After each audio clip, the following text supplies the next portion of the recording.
I'm going to give this bus a black eye and a real dressing down.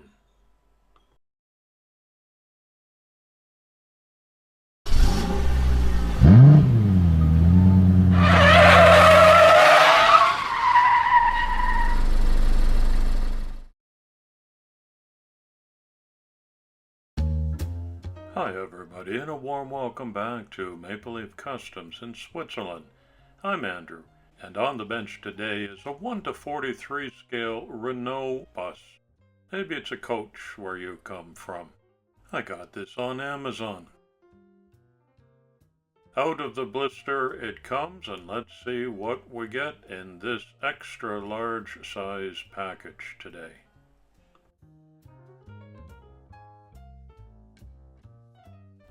Oh, it's lighter than I thought. Probably means more plastic than metal involved in this.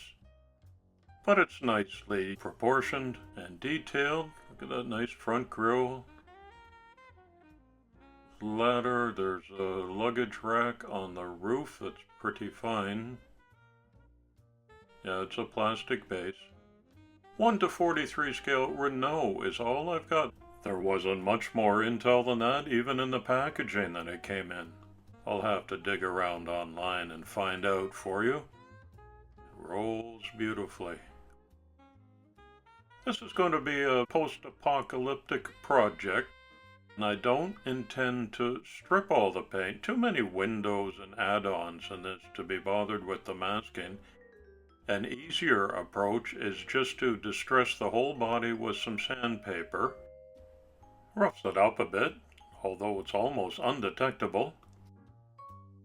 That'll be a better base to receive any kind of paint or rust effects or blackwash that I want to add on to this during the week that it's on the bench. It just means that I have to work with the cream and the dark green base colors that are there. I've 3D printed lots of add-ons that I'm going to use, and look at this.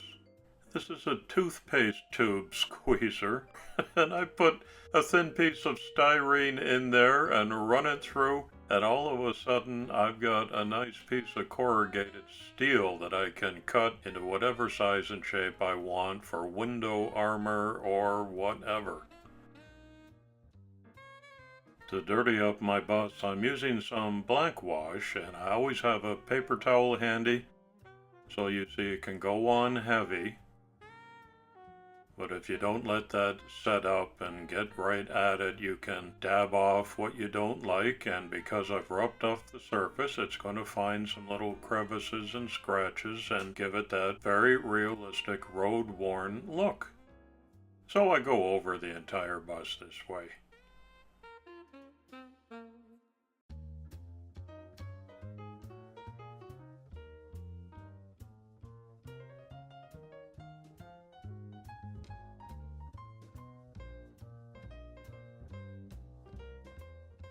Next up is painting the 3D printed add-ons.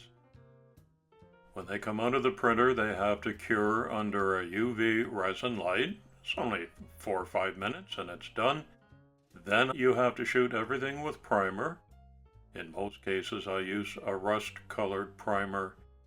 And then you can add any kind of rust effects or discoloration that you want. So I've got oil drums, window armor. Here's a propane tank that's going to sit on a rack on the back of the bus.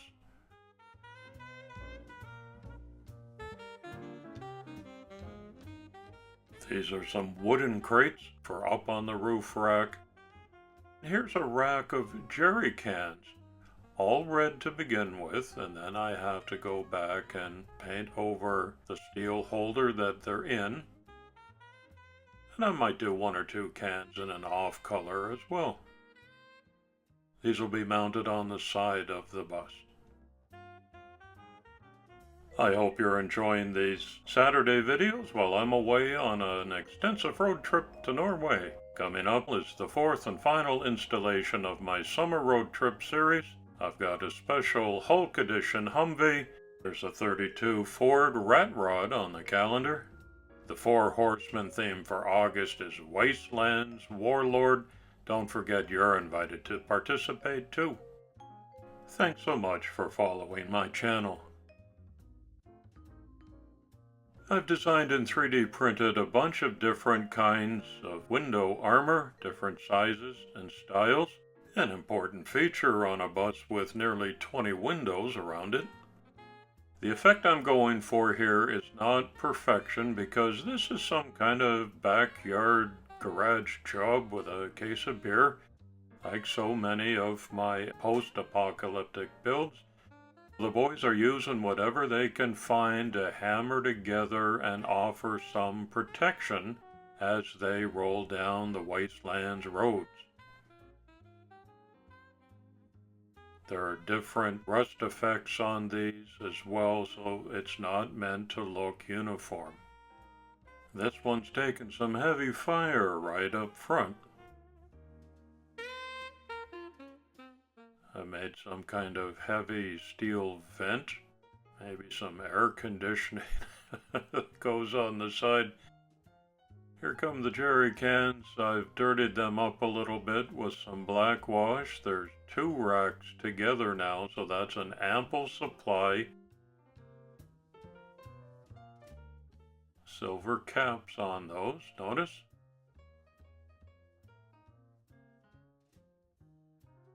Here's a front ram. It's not the deadliest one I've ever made, but I think it suits the motif here. I've broken a few pieces of the window armor to make it look extra aged and worn. That first side is almost complete. This is a scratch-built armored door that I made with a piece of styrene that went through the toothpaste tube squeezer. I'll highlight a bit of the steel on there.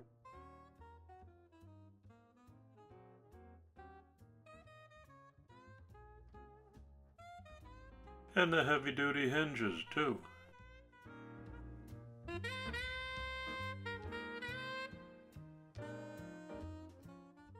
Today's community shoutout goes to a fellow post-apocalyptic enthusiast, RoadWarrior John.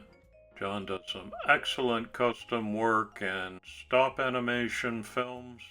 You're going to enjoy that very much, so please follow up on the link that I put in the description for you. Thank you.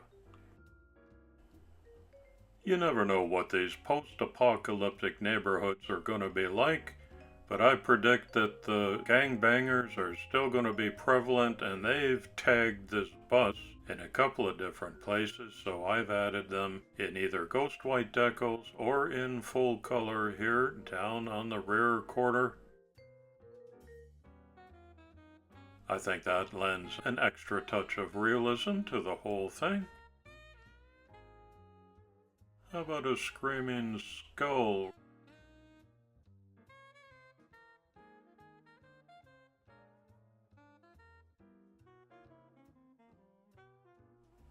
Somebody couldn't get in through that armored door, so they left their calling card. I've used this rust decal a couple of different times, 'cause it looks so real. You can't argue about that. Lots more printing and painting of window armor for the other side of the long bus. Super glue is my favorite choice for all attachments of this nature.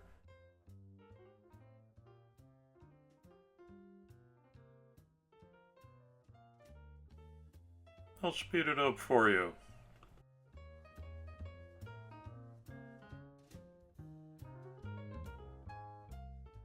Remember, random and inconsistent is the look I'm going for here.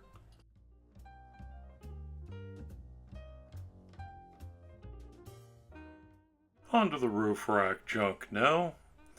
More super glue to hold down the 3D printed, now painted parts. A couple of big oil drums lay down on their sides. I'll secure those with chains later on. I made a variety of different sizes of wooden chests and boxes. Painted them so each one's a bit different.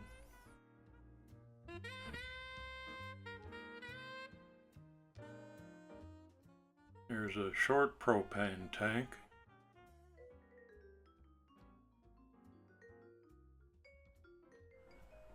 Wooden crates. And now for some faux luggage up here. These are keyboard buttons. I'm using them because you won't see them at the end. I'm going to cover them with a tarp that I make out of this tissue gift wrap. Just cut it to size, a little bit bigger than what you need because it'll be folded up and crinkled. I use Mod Podge generously on both sides of this. Bit of a mess. And then I lay it over and tuck in the ends and the corners, leaving a few crates exposed.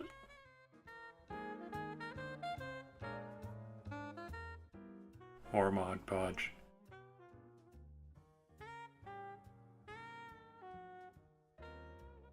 I want you to see that LPG tank. And that's all there is to making a tarp. It's dried overnight, painted up any color that you want, and it's going to look very bright and clean at first, of course.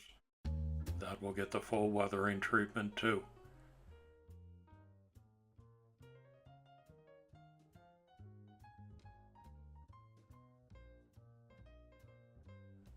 I think this is one of the most realistic effects that you can get in 1:64 scale. Here it's much easier in 1:43.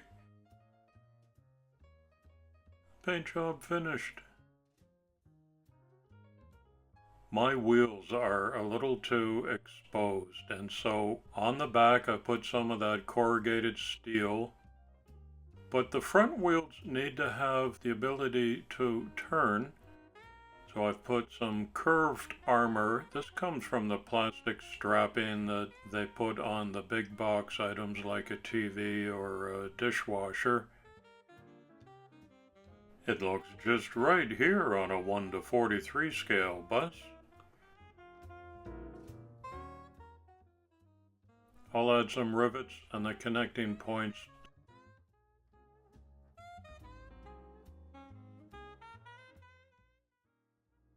It's looking very good.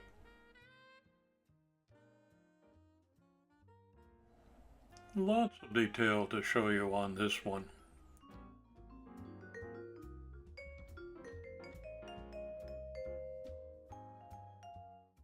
Let's have a closer look. You see I've tied down the tarp with some rope, and my oil drums are chained in place. Now right on the front of the roof is a loudspeaker. This is not weaponized, so if you haven't deduced before now, it's not an attack vehicle, it's a survival bus. They're not shooting at you, they're just rolling along, belting out some Neil Diamond hits. Doing their best to go from place to place in the wastelands. So they've got extra propane on the back and the top, lots of jerry cans with fuel, well armored. Though it's not a professional job, they've done their best to offer protection to everyone inside.